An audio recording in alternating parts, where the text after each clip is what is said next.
Si ALS Learner JC is a proof that life offers second chances. Nagkakamali pero naitatama at patuloy tayo to dream, set our goals, work hard for it, stick to it until we reach the success and the happiness that we hope for.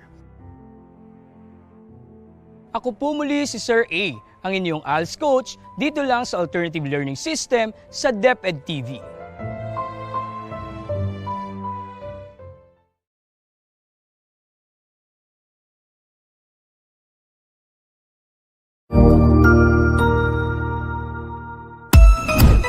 Magandang araw! Ako po si Sir Ariel, ang ALS lover ng Edtech Unit.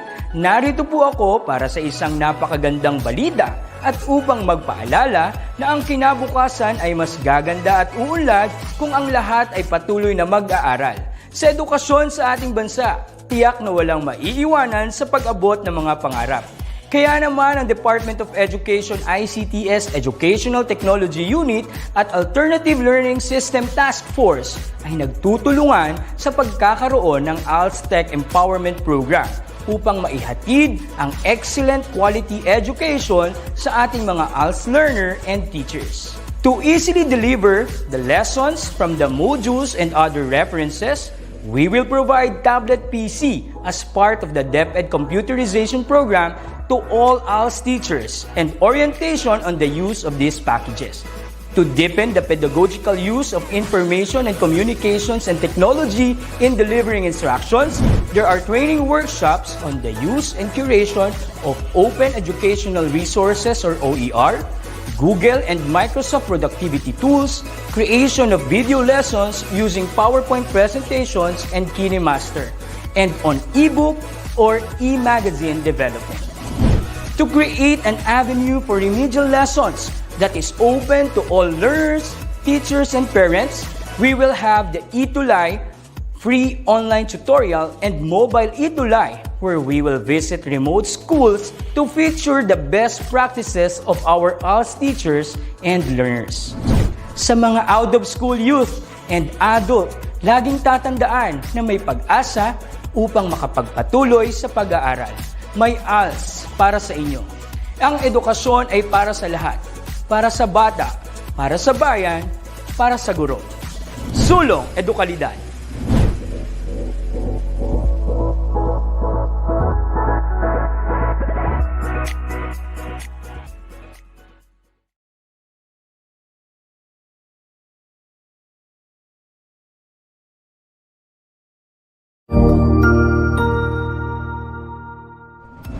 Magandang araw, Sir Wilbur po, at your service. Narito ang ETUlay upang gabayan ka sa inyong pag-aaral upang lubos na maunawaan ang iba't ibang paksa o subject. Ang ETUlay ay isang free online tutorial class na pinangungunahan ng ICT's Educational Technology Unit sa pamumuno ni Undersecretary Elaine Del B. Pascua.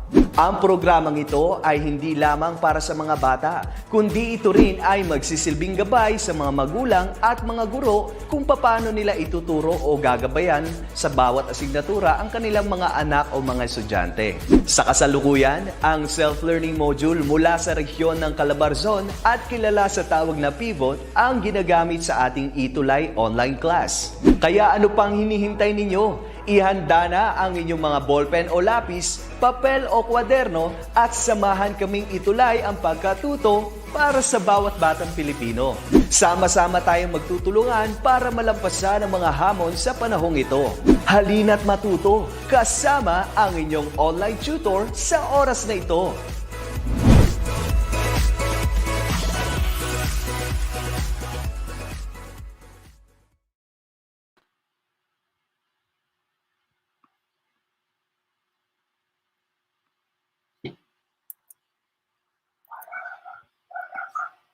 Hello po, good afternoon po. I'm your tutor for this afternoon po. Tutor Gilbert po, ang inyong makakasama po at makakasama ngayong hapon na ito for Alternative Learning System, Learning Strand 5, Understanding Self and Society po. So, good afternoon po. So, before anything else, I would like to greet yung aming dynamic SDS ng Las Piñas City, um, um, si Dr. Joel Tito Recampo. Good afternoon po. Sa aming equally competent din po na ESDS, Dr. Juan C. Obierna po. Good afternoon din po. Sa aking principal po, Ma'am Jennifer T. Irispe and Ma'am Yonora Lustre. Magandang hapon po. At sa aking mga katrabaho sa Las Piñas City National Senior High School Talondos Campus at sa Las Piñas Science High School po. Magandang hapon po sa inyong lahat. So, bago po tayo magsimula, inanyayahan po namin kayo together with all the tutors of ETUlay na maaari pong magpa-enroll ng yung mga nais mag-aral muli sa ALS po sa mga malalapit na barangay at mga eskwelahan po. Maaari po kayong mag-inquire on how to enroll po at makabalik sa pag-aaral po. So sana po itong darating na pasukan po ay makasama po namin kayo sa kumbaga sa tahakin at tunguhin ng pagpapatuloy ng pag-aaral po. So magandang hapon po sa inyong lahat. So we have a very interesting topic for this afternoon po. So it's all about the national debt or pambansang utang ng Pilipinas. And so it's all about, ito yung topic natin for this afternoon po. Ayun. So wait, let me share my slide po. Okay po. Ayan. So ayan po. So muli, ako po ang inyong tutor, si Tutor Gilbert po for this afternoon po. So this will be all about the international debt or pambansang utang ng Pilipinas. And so that will be for the LS5 Understanding Self and Society po. So last time, nung huli tayong nagtagpo, we speak about the different international aid, mga pambansang tulong na ipinapaabot sa atin ng iba't ibang mga bansa.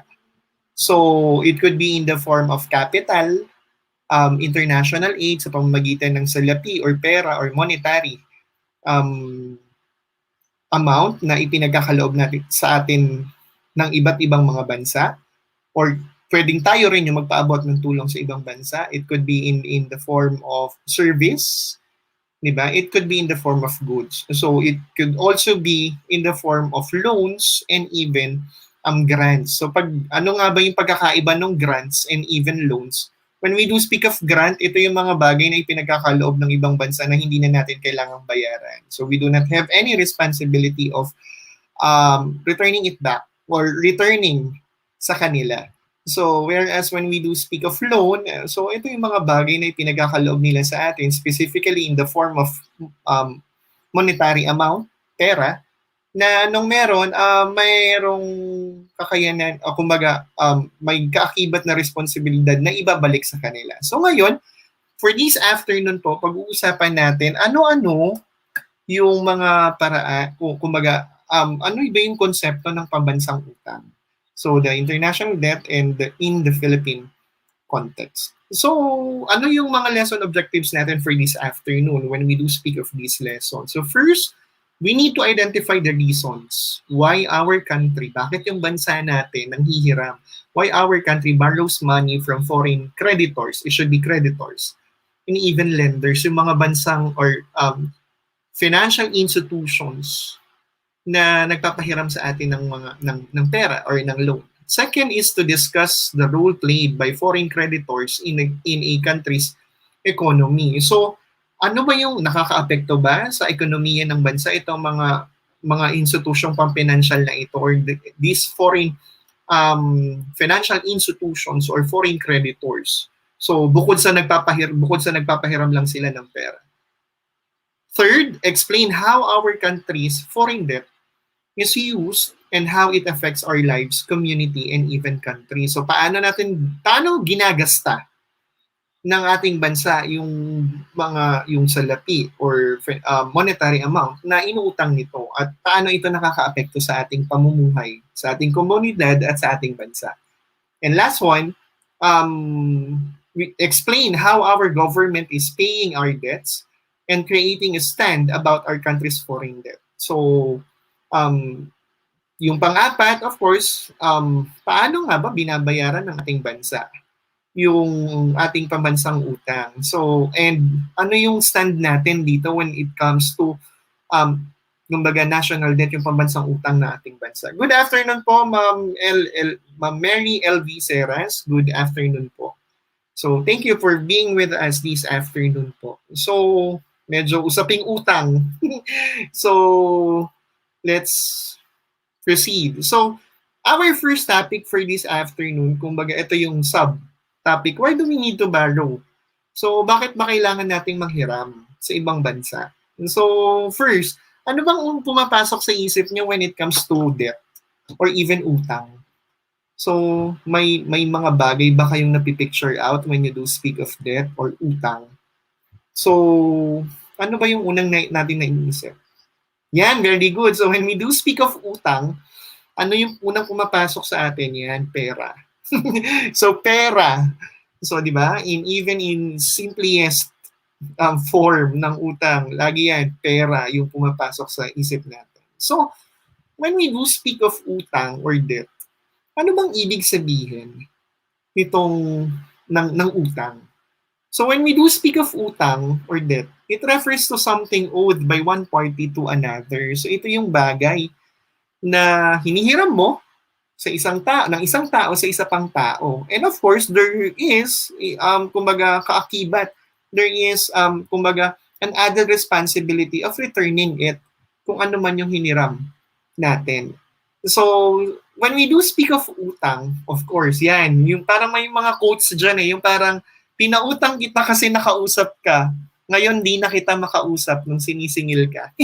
So, ibig sabihin anong meron, medyo, kumbaga, malalim when we do speak of utang. It comes with trust, it comes with added responsibility na meron. And when we do speak of debt or even utang, anong meron, there is what we call debt arrangement. So yung ano yung arrangement? Kadalasan, of course, the arrangement is, of course, the party, yung borrower, anong meron, yung nanghihiram, nangangako na ibabalik niya yung amount ng pinautang na inutang niya on a given date, on a given condition. Or sometimes, yung nagpapahiram naman ang nagsiset ng condition bago siya magpautang ng pera. So, di ba, when we do speak of utang, medyo masalimuot na proseso at I believe, anong meron, dito medyo maraming nasisirang mga relasyon, pagkakaibigan, di ba, pagkakilala, when we do speak of usaping utang. So, of course, that's in the simplest form. Now, we will put it on a national level when we do speak of debt or national debt. So, trivia muna tayo. Did you know na anong meron? Alam nyo ba kung gaano nakalaki yung utang ng Pilipinas sa iba pang mga sa mga foreign financial institution, yung kabuuang utang panlabas ng Pilipinas as of March 2021? May nakakaalam ba when we do speak of national debt or utang? Magkano na ba? Abot na ba ng bilyon when we do speak of utang? Mabot na ba? Sige, abot ba million, billion, or trillions? Na ba ang usapan when we do speak of national debt or yung pambansang utang? Sige, if you want to say something, you can key in your answer in the comment section po so that ma-recognize po yung participation nyo. So, ano na ba? Umabot na ba ng million? Or nasa libo pa lang, thousands pa lang? Million, billion na ba, or trillion? Yan. So when we do speak of national debt or pambansang utang ng Pilipinas as of March 2021, anong meron? Ang utang panlabas ng bansa ay umaabot na sa 10.774 trillion pesos na po as of March 2021. So, medyo malaki na to when we do speak of pambansang utang. Ayun po. So, ito na yung current status ng national debt ng pambansang utang ng Pilipinas. So, this one.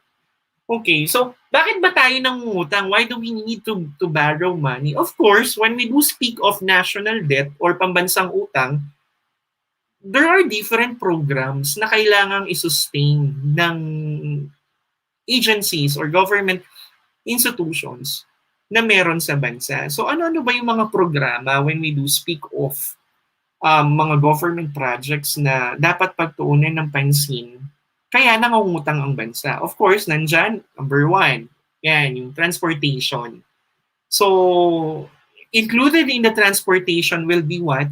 Yung infrastructure programs. Yung mga daanan, mga kalsada na ipinapagawa ng ating pamahalaan.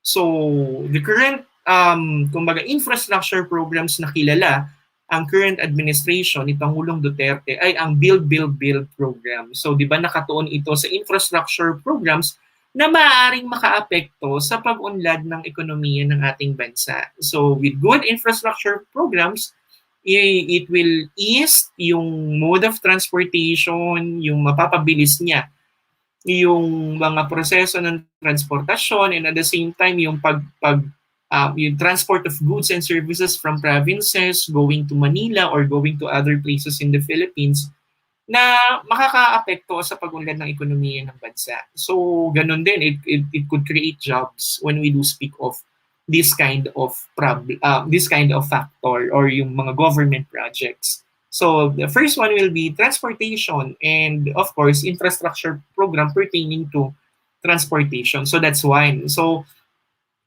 isa ito sa mga kailangang i-sustain ng ating bansa in order na mag-keep up doon sa economic development and economic growth ng ating bansa. The second will be, of course, medyo concern ito. Good afternoon po, Sir Als Nagkarlan. Magandang hapon po.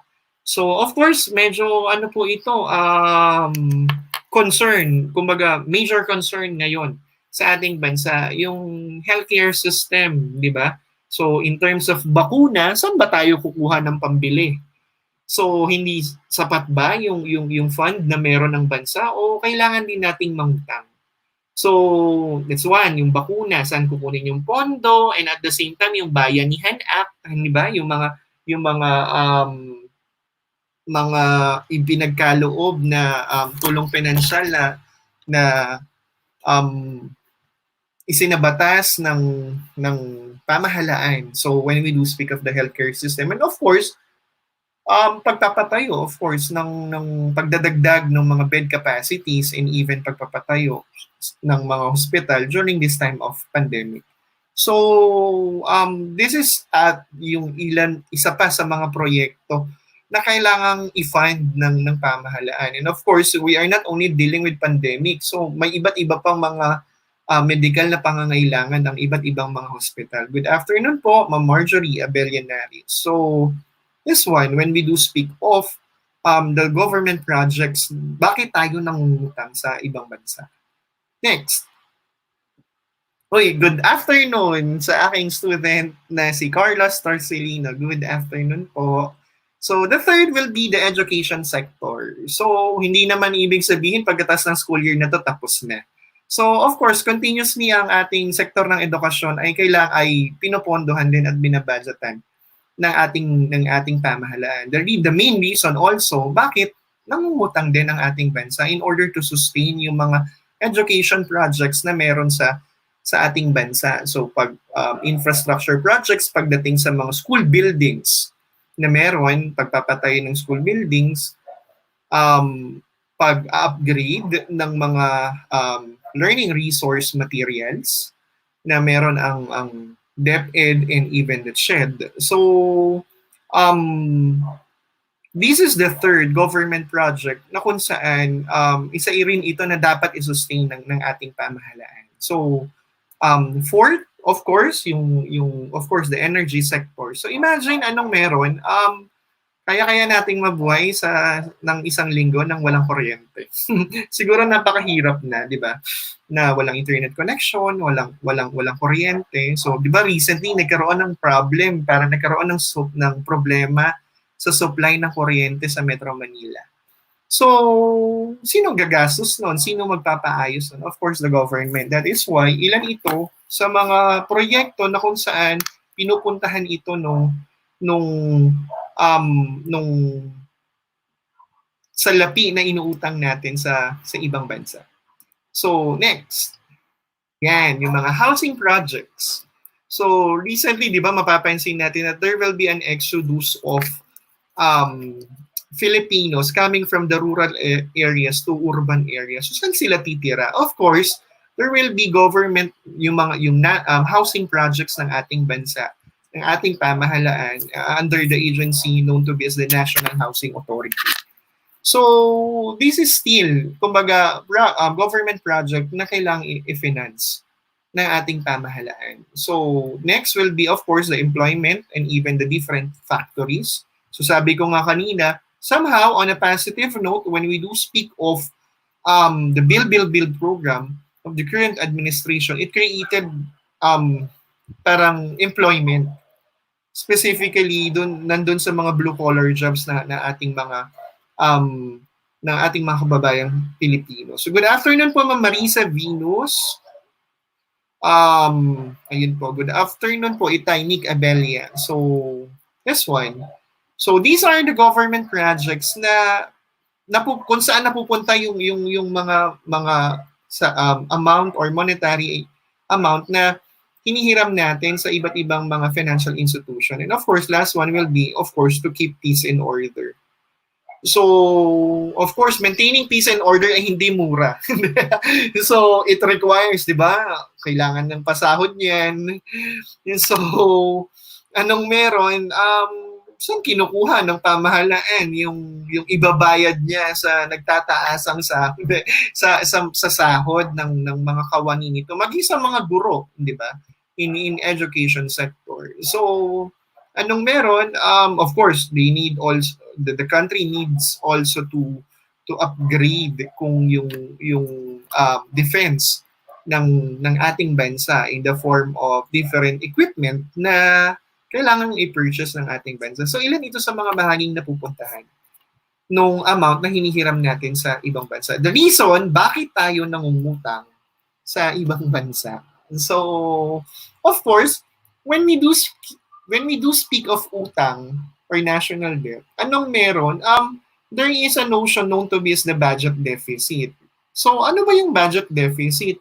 So, sometimes, kahit nangungutang na tayo sa ibang bansa, short pa rin tayo. So, ibig sabihin, nagkakaroon ng deficit. So, when we do speak of deficit, budget deficit, it refers to a situation where one's current expenses exceed the amount of income. So, nanghiram tayo, pero yung expenditures natin, those things na pinagkagastusan natin ay mas malaki pa kaysa sa hiniram natin.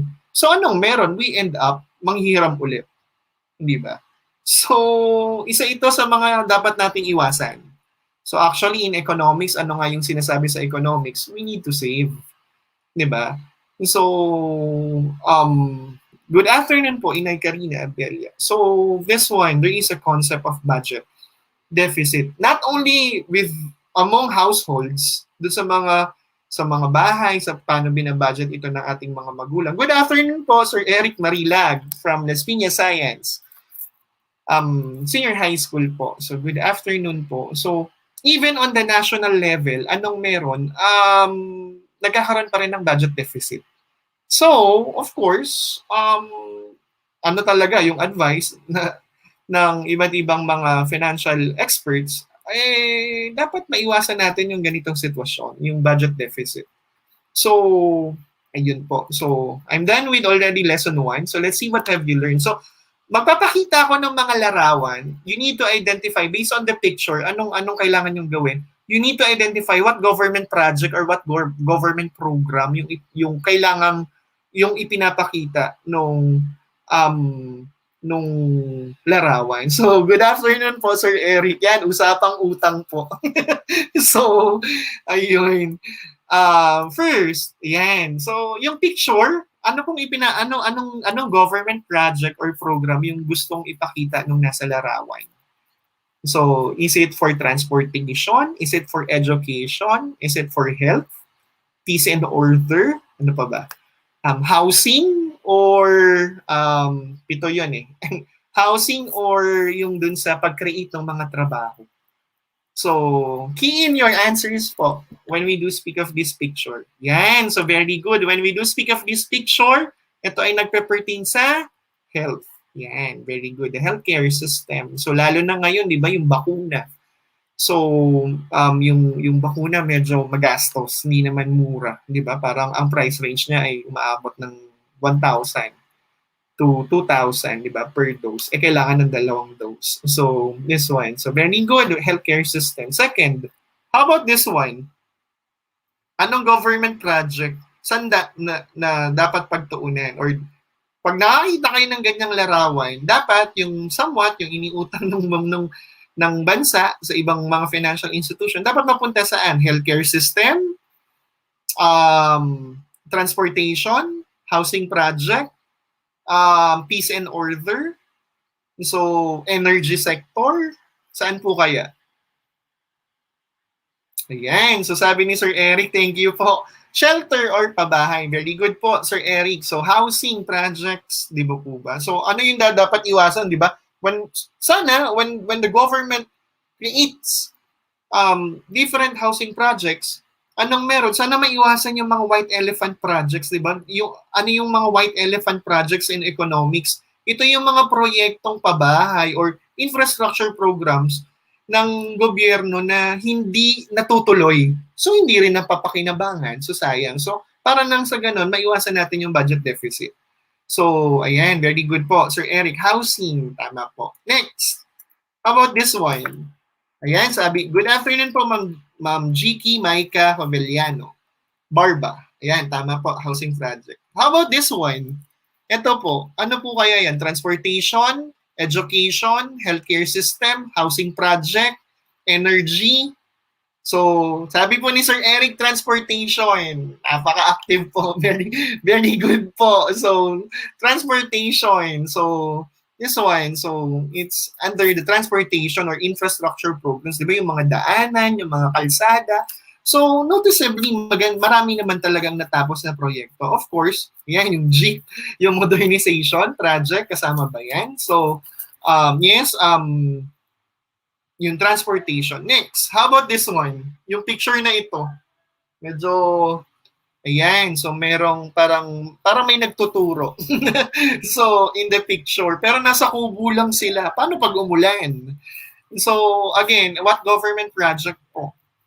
So, education, transportation, housing, yan, sabi ni Sir Eric Marilang, education, very good po, may top 1 student na po tayo ngayon. So, very good po, Sir Eric Marilang, education sector po. So, ayan po, so at least medyo, ayan, student po ako, sir, hello po, Giki, ma'am pa rin ang tawag ko sa iyo, Giki Maika Eveliano Barba. So, keep on learning po. So, education sector. Now, let's proceed to our second topic, yung foreign creditors. Sino-sino ba yung mga hinihiraman natin? So, when we do speak, and paano sila nakaka-apekto sa ekonomiya ng bansa? So, may iba't ibang mga financial institution or kumbaga international financial institution. So, again, we're not speaking only of BDO. Or Metro Bank, you're in good hands. And so, yan. So, education. Yes, tama po. Ma'am Giki Maika, kanina po. So, education. So, again, dito na po tayo kay foreign creditors. So, we are not speaking of yung mga maliliit na bangko. We are speaking of international kasi malaking pera na yung pinag-uusapan dito. So, isa sa mga pangunahing foreign creditor na pwedeng paghiraman ng bansa ng utang is what? Of course, this one, the World Bank. So, when we do speak of the World Bank, yan, sabi ni Carlos, very good, Carlos, World Bank. So, very good, anak. So, when we do speak of World Bank, so, para rin siyang United Nations. So, it's a global partnership of financial institution that is made up of 189 countries. So, of course, those member countries ay maaaring manghiram dito sa World Bank. So, of course, when we do speak of this of World Bank, ano yung debt arrangement or yung arrangement na magpapahiram siya yung mga kondisyon na kailangan munang ma-meet bago siya magpahiram ng pera. Of course, the World Bank aims of alleviating and of course eliminating poverty all throughout the world. So papunta siya saan? So magpapahiram siya ng mga salapi or ng monetary amount if and only if it aims for yung poverty alleviation and establishing sustainable development ng isang bansa. So kung may mga proyekto ang isang bansa or ang pamahalaan ng isang bansa na patungkol sa poverty eradication and alleviation, anong meron? Maaaring manghiram yung bansa. Yan sabi ni Sir Eric, World Bank, very good. So ano-ano na? Yeah. Ano-ano na yung mga government projects na finand ng World Bank sa ating bansa? First, ito, Women's Health and Safe Motherhood. So this is a government project na tumutugon on safe delivery ng panganganak and proper education sa mga teenager when we do speak of motherhood. So it's all about, of course, yung karapatan ng mga kababaihan, and at the same time yung health conditions ng mga nanay and of course ng mga babying ipinapanganak. So they supported this government project of the Philippines, kaya nakahiram tayo ng monetary amount from World Bank. Next, urban health and nutrition. So ano naman po yung urban health and nutrition? This is a Philippine government program na aims to alleviate yung malnutrition in the Philippines, specifically in far-flung areas sa mga probinsya. So, di ba, may mga cases pa rin tayo ng chronic malnutrition. If I can still remember yung documentary ni Cara David, yung Butot Balat. So, pinakita doon na there are still places in the Philippines na may conditions of chronic malnutrition. So, anong meron? This government program or project ay na-fund din ng World Bank because of its, kumbaga, alignment dun sa goal ng World Bank. And of course, agrarian reform communities development. So for the agrarian reform communities development, it aims to provide technical assistance dun sa mga farmers natin by means of, anong meron? Of course, lending them subsidies, yung subsidiya na natatanggap ng ating mga kapatid na mga magsasaka, development of yung equipment nila, and at the same time yung irrigation system na meron sila, na nakakahiram sila ng pera at na mas mahaba yung conditions. So these are some of the government projects na na-fund ng World Bank. So again, World Bank is a global partnership financial institution. So, aside from World Bank, ano pa kaya? Bukod sa World Bank, meron pa ba kayo naisip? Aside from World Bank, ayan, nag-thumbs up si Ma'am Marjorie Abella Neris. Bukod sa World Bank, meron pa ba? Aside from World Bank. Yan. So, when we do speak of other financial institution aside from World Bank, meron tayong? Ayan. Very good, Carlos. IMF, very good, or the International Monetary Fund. So, anong pagkakaiba ng World Bank kay IMF? So, World Bank, IMF, or International Monetary Fund. So, when we do speak of IMF, kanina global financial institution yon. So, ngayon, when we do speak of the IMF, it's a International Monetary Fund is a cooperative institution na binubuo ng 190 countries. So, when we do speak of cooperative, anong pagkakaiba nito kay World Bank? Si World Bank, financial institution, meaning to say, siguro may pera na naandoon. Ayan. Good afternoon po. Yes, wow, from Nagcarlan, Laguna, Als Learner po. Good afternoon po, Ma'am Jiki ulit. So, when we do speak of cooperative, etong mga member countries na ito, yung 190 countries na ito, they lend money. Kumbaga, meron silang membership requirements. Halimbawa, magme-member ka, may minimum membership fee. So, anong meron dito sa fee na ito? Ito yung ipapahiram nila. Ito yung paiikutin nila. So, kanina, ang goal ng World Bank is to alleviate yung poverty, yung kahirapan, and to provide sustainable development as well as economic growth and development sa isang bansa. When we do speak of IMF, ayan, government projects, sabi ni Sir Eric, ito ay tumutugon sa constructive programs of a country. So again, yung pera, yung membership fee nila, there is a certain fee, yun yung paiikutin nila. So unlike sa financial institution, kumbaga parang may isa talagang bansa or ilang bansa, not all countries, na kumbaga sila yung magi-invest doon sa World Bank. So since this is a cooperative, anong meron? Yun yung paikutin nila yung membership fee na meron sila. So they gave an amount, a certain amount, that at ayun yung ipinapahiram doon sa mga kabilang na bansa.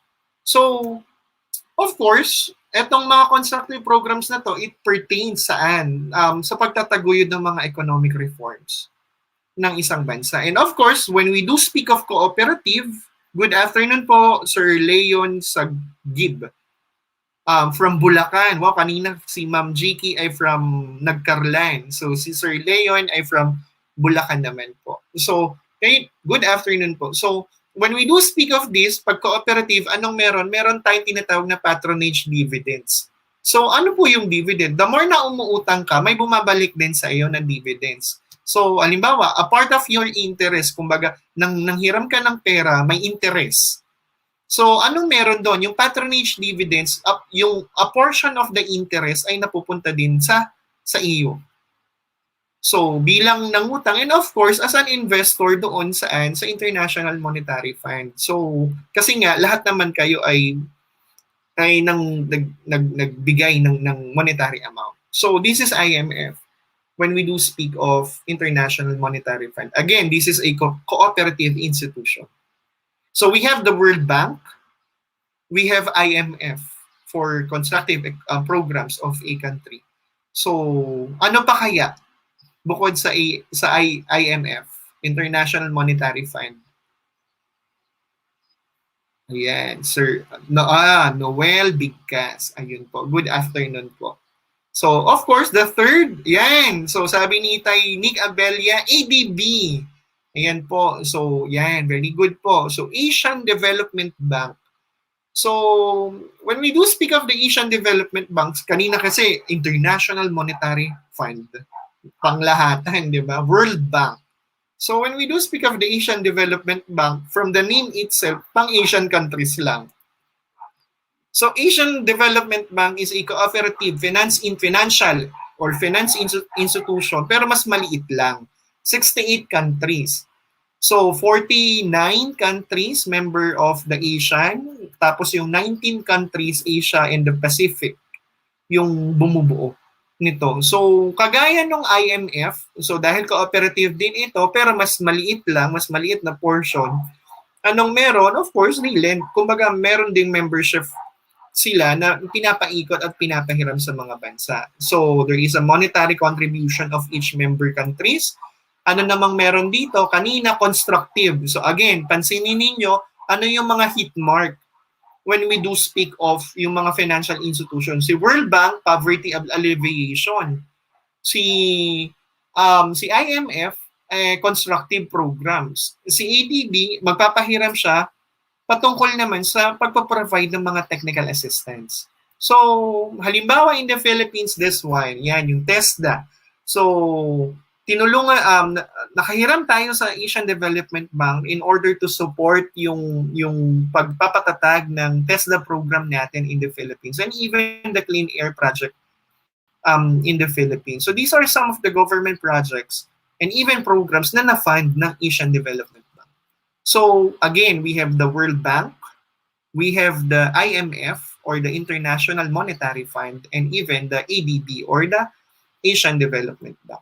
Ayun po. So, let's proceed with Lesson 3. When we do speak of Lesson 3, the cost of debt or ano bang consequences nung utang na meron tayo. So, when we do speak of this, sabi nga kanina, sometimes when we do, pag nanghihiram tayo ng pera, there is what we call debt arrangement or yung kumaga conditions na siniset both ng nanghihiram at nagpahiram ng pera. So para dun sa nanghiram na pera, of course, ang condition, ibabalik niya at a certain date. So for those na nagpahiram, sometimes, kagaya ng mga international financial institutions, they set conditions kung bakit sila magpapahiram. So kanina nga, ano yung mga set na conditions nila? Yung goal. Bakit ka mangungutang? Ano yung goal mo? Para saan?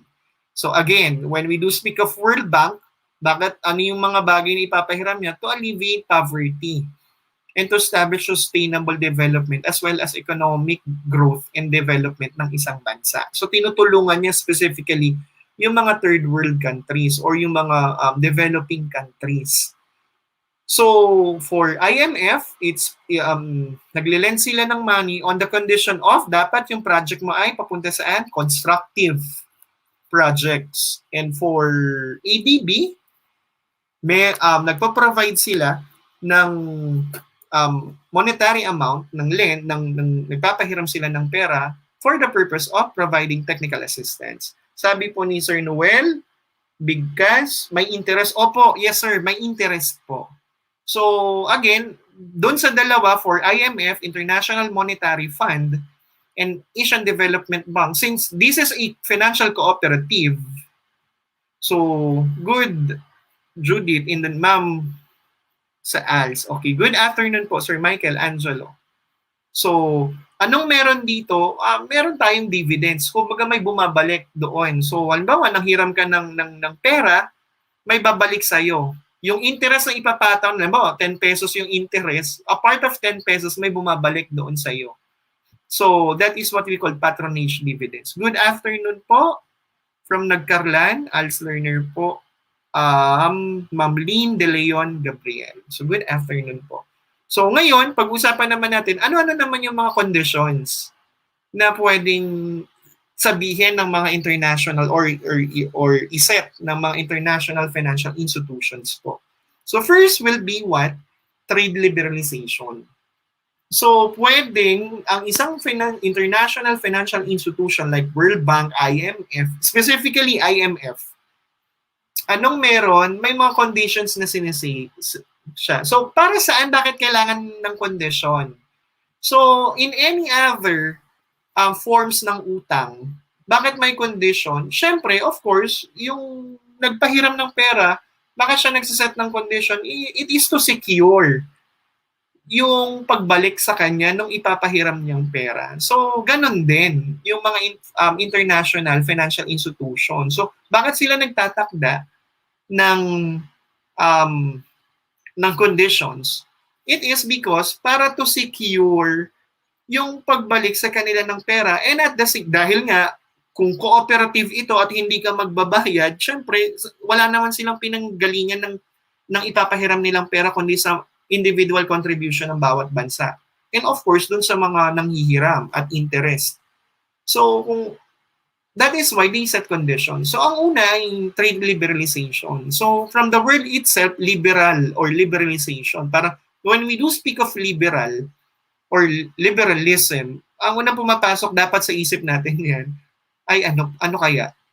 Yan, very good. So, when we do speak of liberalism, freedom. So, there is freedom in terms of trade when we do speak of trade liberalization. So, dun pa lang, sa word pa lang, medyo magkakaroon na tayo ng idea. So, freedom from government restriction. So, there is freedom in trade. Bakit wala bang freedom? Yes. Because there are some na, or most of the countries, anong meron? May mga government restrictions na ipinapataw. So, good. Ayan. So, Reina Faith Olaso Olite. So, good afternoon po kung tinag po kayo ni Sir Noel. So, anong meron dito? Because of these government restrictions, ano yung condition na sinet na international financial institution? Kailangan magkaroon ng freedom. Kailangan tanggalin mo yung government restriction or iloosen up mo. So, yan. So, when we do speak of trade liberalization, it is somewhat opening our economy to the world trade. So, bakit? Ano ba yung mga government restrictions? Hindi basta-basta nakakapasok ang any kumbaga, any market good na sa ating bansa because of the government restrictions. So, ayan, removal or reduction of restriction or barriers on the free exchange of goods between nations. So, this is one of the conditions na siniset ng financial institution. So, ano-ano ba yung mga halimbawa nung government restriction? One, tariff, yung trade tariffs. Yung pagpataw ng mataas na buwis sa mga pumapasok na mga produkto sa ating bansa. So of course, if there will be high trade tariffs, anong meron? Kumbaga, if there is government restriction, maaaring hindi magpahiram ang mga international financial institution na mga binanggit. So, trade tariffs, there are some rules in terms of trading. So, ano yung ini-encourage nito? Bakit sinasuggest na magkaroon ng trade liberalization? So as, anong meron? Kung ano yung, halimbawa, say for example, Vietnam is, kumbaga yung Vietnam ngayon, they created cheaper rice. Halimbawa lang, kunyari lang. So, or this is really the case sa Vietnam. Anong meron? Kung mas magastos mag-create ng bigas sa ating bansa, then definitely mas mura na mag-angkat ka na lang or kumbaga mag-import ka na lang ng bigas galing from Vietnam and or even in Taiwan. So when we do speak of rice. However, of course, to some individuals, of course, mapatayin naman natin yung mga kapatid nating magsasaka in the Philippines. So that's why, of course, hindi pa rin solid, hindi pa rin 100% ang support when we do speak of trade liberalization. However, this is the condition set by international financial institutions. So that's one, trade liberalization. Tanggalin natin yung mga government restrictions sa trading natin. The second, ano pa kaya bukod dun sa trade liberalization? Second, privatization of government assets. So, again, may dalawang nag-uuntugang konsepto dyan. Sabi ko nga, withdraw the meaning from the word itself. Private, tas government. So, dalawa pa lang yun, in contrast na. So, if there are government assets or properties, ano kailangan mo? Kailangan mo i-privatize yan. So, anong gagawin doon? Ibebenta ng government yung mga properties na meron siya. Hindi naman lahat, but some. So, when we do speak of privatization of government assets, it is the selling of government properties. Again, hindi naman lahat. So this is another condition set by international financial institution na dapat yung mga assets or properties na hindi mo na napapakinabangan ng husto at hindi mo na kayang i-maintain, dapat i-privatize na yan, ipagbili mo na. So, may mga pros and cons yan. Of course, ano yung pros niyan? Of course, mag-i-increase ng revenue. So, nga naman, di ba, pag may gamit kang di mo na talaga ginagamit, naka-stock na, ano sinasabi? Ibenta mo na yan, i-post mo na yan online. So, nagkapera ka pa, di ba? So, yung mga nag-garage sales, anong meron, di ba? Tambak na lang naman eh. So, may mga ganong properties din ang government na hindi niya na kayang i-sustain or mas magastos ng i-sustain. So, para kumita siya, kailangan niya nang ibenta yon. Pangalawa, ayan. So, pangalawa, of course, it reduces government spending. So, if it is too much for us to sustain yung isang bagay, kapag nilet go natin, baka mas makamura pa tayo. So, thank you po, Ma'am Jiki, Maika, Hoveliano. So, salamat po sa pag-invite po. So, it reduces government spending. Halimbawa, one case, yung Maynilad, hindi ba? So, or yung MWSS. Anong meron? Dati pag-aarian ng government. So, dahil hindi niya na kayang i-sustain, anong meron? Binenta niya, pinrivatize, pinag-arian ng Lopez and even, halimbawa, yung Ayala, di ba? Sila nang may-ari ngayon yan.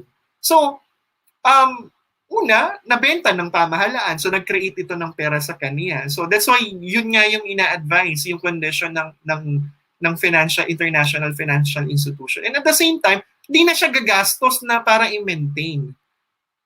And the third, since it is privatized already, anong meron? Kaya nang i-support, i-sustain ito ng mga private companies. Of course, that's the good side. Siyempre, ang bad side nun ay since it is owned by private individuals, anong meron? Siyempre, hindi mo na maiiwasan yung pagtaas ng presyo nung product or services nila. So, di ba? Kaya sumusunod na lang tayo. So, of course, there will be pros and cons. But on the point of view of the lender, yung creditor, mas kung hindi ka na madalas gagastos, if it reduces government spending, then therefore, you have the full capability of paying your debt or pambansang utang or foreign, yun nga, yung pambansang utang sa foreign creditor. So, that's one. Next, the third, the regulation of basic services. So, deregulate. So, ayan na naman. Kanina, kumbaga, yun nga, privatization, hindi ba? So, this one, when we do speak of regulate, di ba? So, sino nga naman ang nagre-regulate? Of course, the government. May mga government restrictions nga. The regulation of basic services. So, pag sinabi natin the regulation of basic services, we need to loosen up government control. So, parang yung una din. So, i-ease up natin or tatanggalin natin yung government restriction. So, of the basic services. So, hindi naman lahat, para naman kahit papano natutulungan pa rin yung mga Pilipino pagdating sa gastos, but to some of the basic services. So, ang example nito yung internet provider natin. So, dati, of course, may full control. Good afternoon po, Sir Jel Kilala from Las Piñas Science, senior high school po. So, anong meron dito? Sa deregulation of basic services, halimbawa, ang PLDT dati, sila lang yung sole provider ng, halimbawa, ng telephone communication line. So, may monopoly ng basic service na ginagamit ng basic service na ginagamit ng lahat ng mga Pilipino. So, anong sinasabi dito sa deregulation of basic services? One, pag dineregulate natin, tinanggalan natin, nag-loosen up yung government control from the basic services like PLDT, pinayagan mo yung ibang mga foreign foreign competitors or other competitors. So halimbawa in internet, anong mga provider lang natin? PLDT, may Globe ka, may Smart ka. Kunyari, tatlo. So, anong meron? Hindi yun monopoly kasi tatlo sila. Pwedeng may oligopolyo. So, anong meron? Dahil silang tatlo lang yung competitor dun sa basic service na nagpa-provide ng internet, pwedeng maging stagnant na lang tong tatlong to. Hindi na lang sila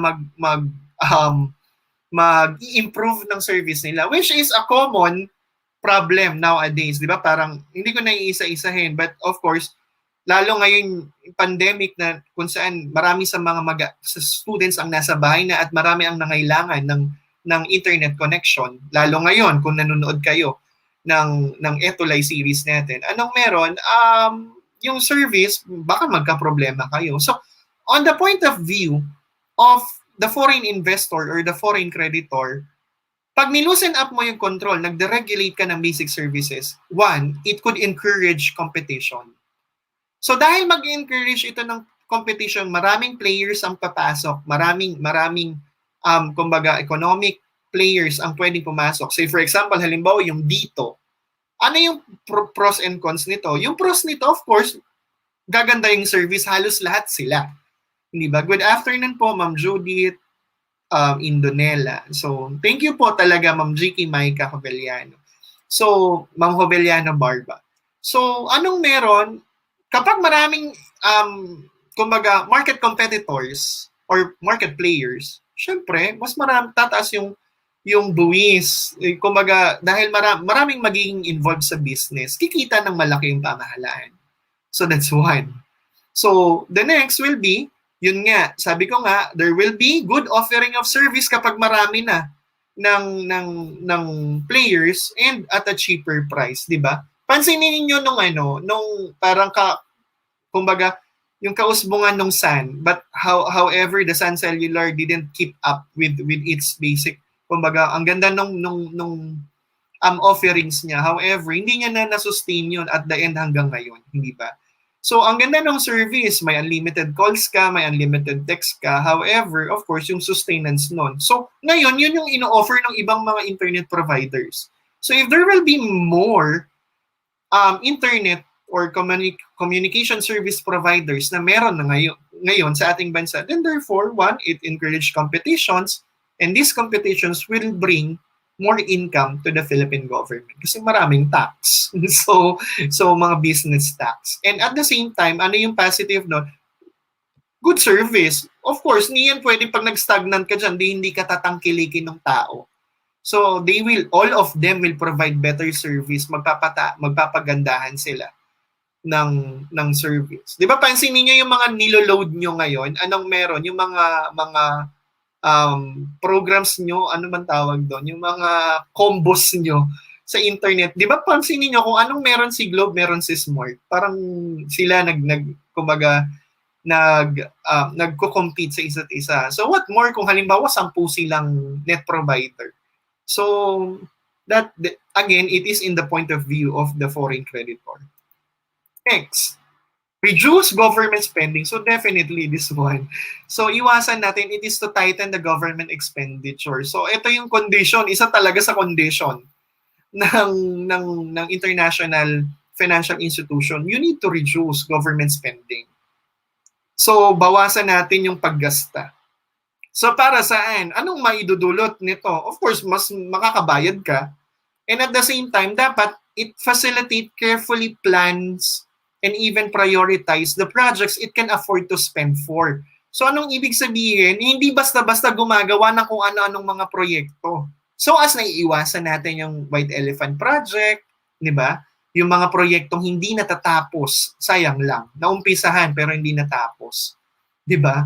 So this one, we think, kumbaga, by means of tightening government expenditures or reducing government spending, dito natin nakikita na kung ano lang yung mga importanteng projects ngayon. In that way, mas nasisecure yung pagbabayad ng national debt natin. And last one, of course, ito, debt servicing. So, anong ibig sabihin nito? It is embedded, of course, in our constitution na kailangan nating bayaran yung utang natin. So, when we do speak of debt servicing, it's prioritizing the payment of our country's debt.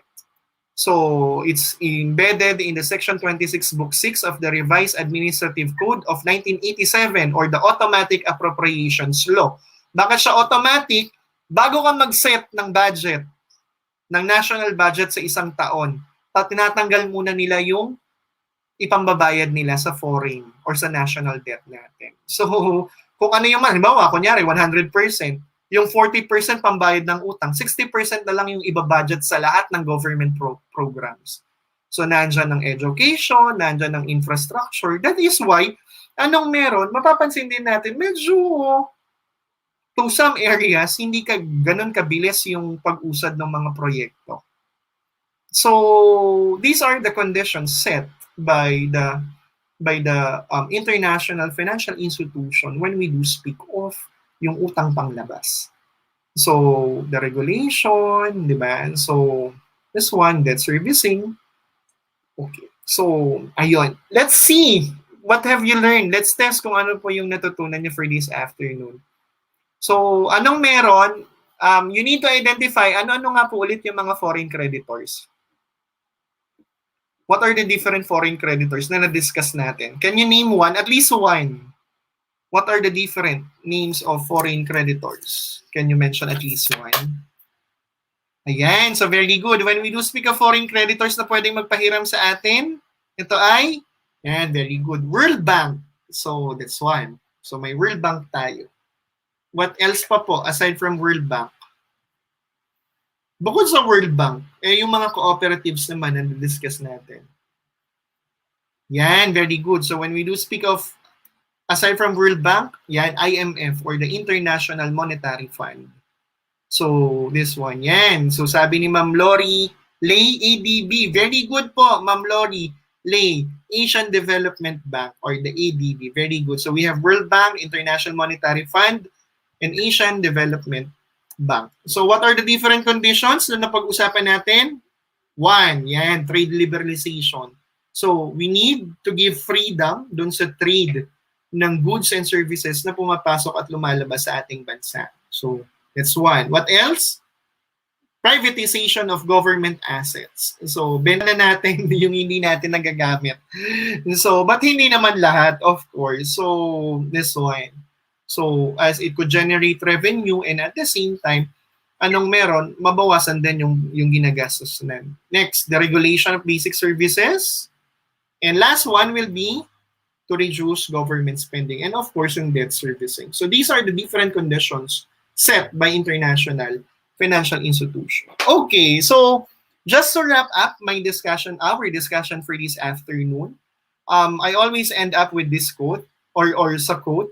So our quote for this Thursday or Webest will be, you must gain control over your money or the lack of it will forever control you by Dave Ramsey. So be it on the national level or even on the personal level, anong meron, dapat magkaroon tayo ng good control and good command of our own resources, not only our money. So otherwise, kung hindi natin makokontrol ito, ito naman yung magkocontrol sa atin. Imagine kung malulubog tayo sa utang. Say for example, the debt trap diplomacy of other countries, yung debt trap. So, tinatrap yung isang bansa sa pagkakautang. Sabi nga ng ibang mga philosophers, we will be forever slaves because saan? Sa mga utang natin. Because they set conditions, they set arrangement na kailangan nating sundin. So again, at the first, we need to control our resources or even our money or the lack of it will forever control us. So that's it for today. I would like to give thanks to, DepEd Learning Commons, ICT for ALS, as my learning resources and references for this afternoon po. So slides go for my PowerPoint template presentations po. To Sir Ariel po, who gave me technical assistance this time. So maraming salamat po, and to Ma'am sino nga ito? To Ma'am, wait lang. To Ma'am Jiki, who tends to invite yung mga classmates niya for IELTS. So, hope to see you next week and even sa mga susunod pang mga araw. So, wag po kayong aalis because there will be digital citizenship. Ang makakasama niyo naman po ay si Tutor Robbie po at si Tutor Ariel po. So, maraming salamat po. Thank you po, Ma'am Lorilay, at God bless po sa inyong lahat. Salamat po.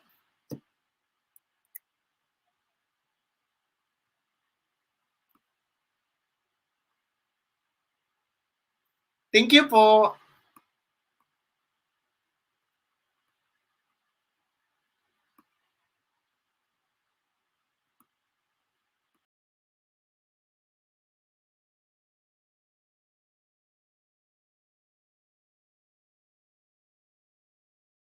Ma'am Lorilay, thank you po.